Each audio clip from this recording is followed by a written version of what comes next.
We welcome now retired U.S. Navy Rear Admiral Mark Montgomery. He's a senior director of the Center on Cyber and Technology Innovation at the Foundation for the Defense of Democracies.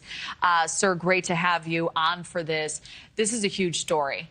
And when authorities say, you know, the capacity to cripple cell towers all across New York City, the surrounding area as well, what are your thoughts on what may have transpired without authorities stepping up and dismantling this? Thank you for having me, Kelly. And, you know, you're exactly right. This is a big deal. I'm glad to see the Secret Service, who does a lot of cyber work, getting some credit.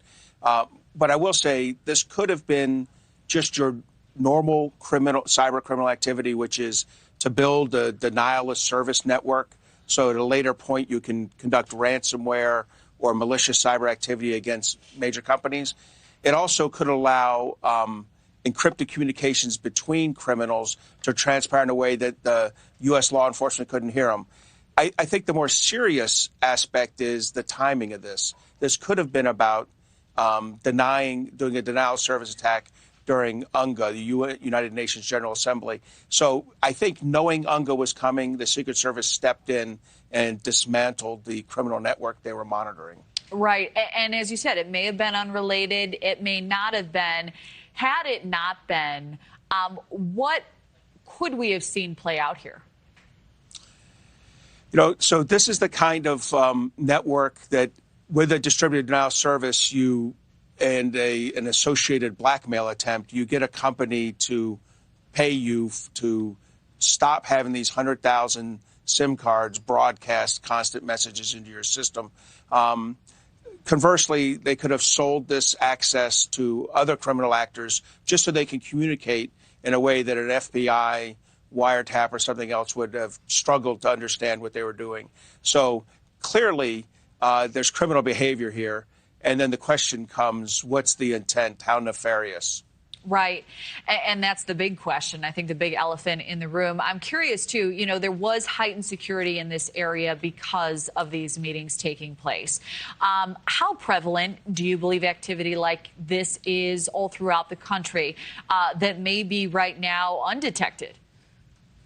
Oh, I think it's very prevalent. I think the cyber criminal activity and the criminal activity conducted by nation states like China and Russia is increasing, 25 to 30% a year, year over year over year. And we see that in ransomware activity.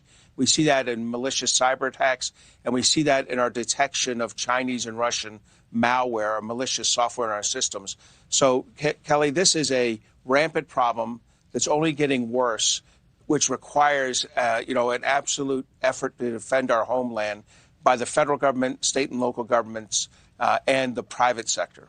Yeah, well, if it is happening at the rate you're outlining, how do authorities keep up with all of this, especially when so much damage can be done? Well, I think the first thing is the companies that own these networks have to actually invest in cybersecurity at the right level. A handful of really big banks in America, invest $1 billion a year in cybersecurity. They're probably okay. The vast majority of other companies are in a constant struggle with cyber criminals. So it's going to be incumbent on them to invest enough money. And then secondly, the federal government needs to provide as much support as they can through the Cybersecurity Infrastructure Security Agency, our intelligence communities, and the FBI and Secret Service, to tell them about what type of attacks we're seeing overseas or that we're detecting coming to the United States. Yeah. And it sounds like this may be the tip of the iceberg with potentially arrests coming, much more to the story we may learn here. Rear Admiral Mark Montgomery, really important to lean on your expertise, get some context here. Thank you.